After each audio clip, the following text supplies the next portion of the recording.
అక్రమార్జన చేయొచ్చు.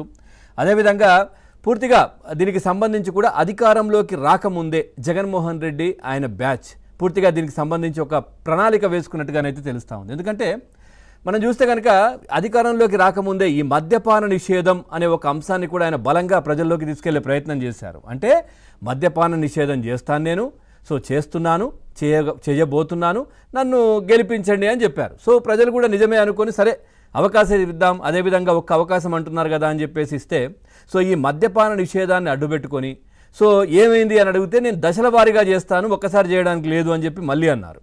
ఆ తర్వాత సరే అని చెప్పేసి ఇదంతా స్టార్ హోటళ్ళకే పరిమితం చేస్తామని చెప్పారు. తర్వాత ఇష్టానుసారంగా రేట్లు పెంచి ఒక్కొక్క దాని మీద 3 రెట్లు 4 రెట్లు రేట్లు పెంచేసి సో ఈ చీప్ లిక్కర్ను కూడా ఒక ఖరీదైన మద్యంలాగా అమ్మేసినటువంటి పరిస్థితి. సో దాంట్లో వచ్చిన డబ్బంతా కూడా ఏ విధంగా కొల్లగొట్టారు. ప్రస్తుతానికి కొన్ని వందల కోట్లు, వేల కోట్ల రూపాయలు దీంట్లో స్కామ్ జరిగినప్పటికీ ప్రస్తుతానికి ఇప్పుడు ఏదైతే జరుగుతున్నటువంటి విచారణలో బయటపడ్డది ప్రభుత్వ ఖజానాకు దాదాపుగా 3,500 కోట్ల రూపాయలు దీంట్లో నష్టం జరిగింది అనేది ప్రాథమికంగా. ఇప్పుడు ఇంకా కూడా చాలా ఉంది, అదంతా కూడా బయటకు వచ్చే అవకాశం ఉంది. ప్రస్తుతానికి 3,500 కోట్ల రూపాయలు అని చెప్పేసి వస్తూ ఉంది.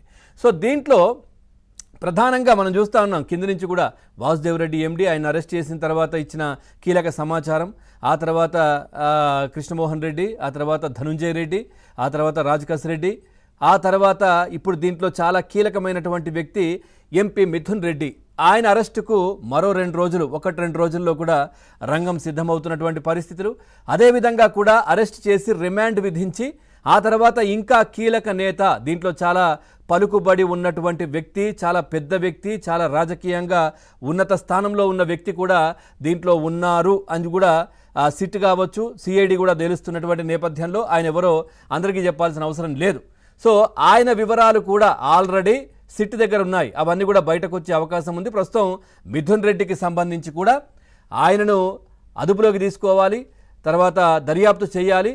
సో ఆయనకు బెయిల్ ఇవ్వద్దు అంటూ కూడా ఇటు వీళ్ళు ఏదైతే సిట్ తరపు కావచ్చు, వీళ్ళందరూ కూడా వాదిస్తున్నటువంటి పరిస్థితి. ఇక ఎంపీ మిథున్ రెడ్డి అరెస్ట్కి అయితే రంగం సిద్ధమైంది అనే చర్చ ఇంకోవైపు. ఇక మద్యం స్కామ్లో మిథున్ రెడ్డిని అదుపులోకి తీసుకుని సిట్ విచారించాలంటూ కూడా చూస్తూ ఉంది. ఇక వైసీపీ హయాంలో జరిగినటువంటి ఇందాక అనుకున్న 3,500 కోట్ల మద్యం స్కామ్లో ఎంపీ మిథున్ రెడ్డిదే చాలా కీలకమైనటువంటి పాత్ర అంటూ సిట్ క్లియర్గా తేల్చింది. ఇక లిక్కర్ పాలసీ రూపకల్పన కావచ్చు, అమల్లో అన్నీ తానే ఈ మిథున్ రెడ్డి వ్యవహరించినట్టుగా తెలుస్తూ ఉంది. ఎందుకంటే మనం గతంలో చూసాం, నాకు ముందస్తు బెయిల్ ఇవ్వండి అని సుప్రీంకోర్టుకు వెళ్ళారు ఈయన. అంటే మీ పేరు అందులో లేరు కదా, ఎఫ్ఐఆర్లో లేదు, ఎందుకు హడావిడి చేస్తూ ఉన్నారంటే లేదు నన్ను అరెస్ట్ చేసే అవకాశం ఉంది, ఎవరో మాట్లాడుతూ ఉన్నారు నా గురించి అని. అంటే గుమ్మడికాయల దొంగ అంటే భుజాలు తడుముకోవడం అనేది ఇదే. అంటే నిజంగా కూడా ఆ సామెత నిజంగా చెప్పాలంటే వీళ్ళకు వర్తిస్తుందో లేదో కానీ వీళ్ళు నిజంగా ఏం చేశారో వీళ్ళకు తెలుసు. ఖచ్చితంగా ఈ స్కామ్లో మేము ఉన్నాము అనే విషయం వాళ్ళకి తెలుసు కాబట్టే ముందస్తు అక్కడ ఎక్కడా కేసు కూడా దానికి వీళ్ళకి సంబంధించి నమోదు అవ్వకపోయినా వీళ్ళు ముందస్తు బెయిల్ కోసం సుప్రీంకోర్టుకు వెళ్ళినటువంటి పరిస్థితి మనం చూసాం. సో అందుకే ఈ విధంగా చేశారు. ఆయన సుప్రీంకు వెళ్ళినటువంటి సమయంలో ఆల్రెడీ సిట్ దగ్గర ఈయనకు సంబంధించినటువంటి పూర్తి డీటెయిల్స్ కూడా ఉన్నాయి, ఈయన ఇన్వాల్వ్ అయినట్టుగా. కానీ అప్పటికే బయట పెట్టలేదు, కానీ ప్రస్తుతం ఇప్పుడు బయటకు వస్తున్నటువంటి పరిస్థితి. అట్లాగే ఈ ముడుపులు చెల్లించినటువంటి కంపెనీకే ఆర్డర్స్ ఇవ్వడం కావచ్చు, అక్రమ సొమ్మును వివిధ మార్గాల్లో ఎట్లా తరలించారు, నకిలీ కంపెనీల ద్వారా ఏ విధంగా మళ్లించారు. ఇక సిఎల్ఆర్ ప్రాజెక్ట్స్కు చెందినటువంటి 5 కోట్ల మద్యం ముడుపుల సొమ్ము ఏ విధంగా వాళ్ళకు ఇచ్చారు, ఈ ముడుపుల సొమ్ము అంతిమంగా ఎవరి ఖాతాలోకి చేరాయో చాలా క్లియర్గా సిట్ తేల్చినటువంటి పరిస్థితి. ఇక ఈ కంపెనీ ఏదైతే ఉందో అది పూర్తిగా మిథున్ రెడ్డి, ఆయన కుటుంబ సభ్యులు, వీళ్లకు సంబంధించి 100% వాటా వీళ్ళదే. సో ఆ కంపెనీకే వివిధ మార్గాల్లో డబ్బు చేరింది 5 కోట్ల రూపాయలు. ఇది ప్రాథమికంగా తెలిసింది. 100 కోట్లు ఉన్నాయి, అవన్నీ కూడా బయటకు వచ్చే అవకాశం ఉంది. ఇక ఇది కూడా తేల్చాలంటే మిథున్ రెడ్డిని కస్టోడియల్ విచారణ చాలా క్లియర్గా అవసరం, ఖచ్చితంగా అవసరం అంటూ కూడా సిట్ వాదిస్తూ ఉంది. మద్యం స్కామ్స్ కేసులో అప్రూవర్లుగా మారినటువంటి వ్యక్తులు ఎవరైతే ఉన్నారో వాళ్ళు దీనికి సంబంధించి చాలా క్లియర్గా చెప్పే అవకాశాలు ఉన్నాయి. ఇంకొద్ది మంది కూడా అప్రూవర్లుగా మారే ఉద్దేశంతో ఉన్నారంటూ కూడా నిన్న కోర్టులో దీనికి సంబంధించిన చర్చ సిట్ కూడా వివరించినటువంటి పరిస్థితి. సో ఈ నిందితులను మిథున్ రెడ్డి బెదిరించే అవకాశాలు ఉన్నాయి. ఆయనకు సంబంధించినటువంటి దీంట్లో ఉన్నటువంటి వాళ్ళు కావచ్చు, లేదంటే పెద్ద తలక ఎవరైతే అనుకుంటున్నామో మనం రాజకీయంగా పెద్ద స్థాయిలో ఉన్నటువంటి వ్యక్తి, ఆయన కూడా వీళ్ళందరినీ కూడా అప్రూవర్గా మారే వాళ్ళని కావచ్చు, వాళ్ళ కుటుంబ సభ్యులను ఎవరినో బెదిరించే అవకాశాలు ఉంటాయి. సో ఖచ్చితంగా మిథున్ రెడ్డిని అయితే మనం అదుపులోకి తీసుకోవాలంటూ కూడా కోర్టులో గట్టిగా వాదిస్తున్నటువంటి పరిస్థితి.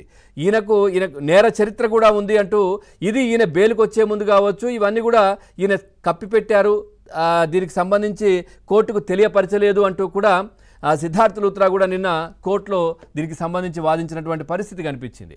సో ఎందుకంటే మనం వీళ్ళు బయట ఉంటే ఏ విధంగా ఉంటుందంటే మనం చూసాం వల్లభనేని వంశీ ఏ విధంగా కార్యాలయం పైన దాడి, టీడీపీ కార్యాలయం పైన దాడికి సంబంధించి ఎవరైతే దాంట్లో కేసు పెట్టిన వ్యక్తి ఉన్నారో ఆయనను కిడ్నాప్ చేసే పరిస్థితి, ఆ తర్వాత ఆయన కుటుంబ సభ్యులను బెదిరించడం, ఇవన్నీ కూడా జరిగాయి. ఇట్లాగే వీళ్ళ ఆలోచన విధానం అంతా ఇదే విధంగా ఉంటుంది. కాబట్టి ఖచ్చితంగా వీళ్ళని అదుపులోకి తీసుకోవాలని కూడా తెలుస్తూ ఉంది. ఇంకో కీలకమైనటువంటి వ్యక్తి మనం చూసాం చెవిరెడ్డి భాస్కర్ రెడ్డి, ఆయన కూడా దీంట్లో ముడుపుల స్కామ్కు సంబంధించి, మద్యం స్కామ్కి సంబంధించి ఇన్వాల్వ్ అయి ఉన్నారు. సో ఆయన పైన కూడా లుక్అవుట్ నోటీసులు జారీ అయినటువంటి పరిస్థితి. నిన్న బెంగళూరు నుంచి కొలంబియా వెళ్ళే ప్రయత్నం చేశారు ఆయన.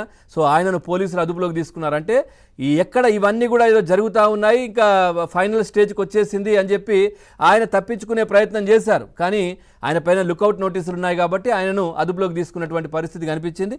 ఓవరాల్గా ఈ అంశానికి సంబంధించి మరి ఏం జరగబోతోంది, సో మనం చర్చలోకి వెళ్దాం.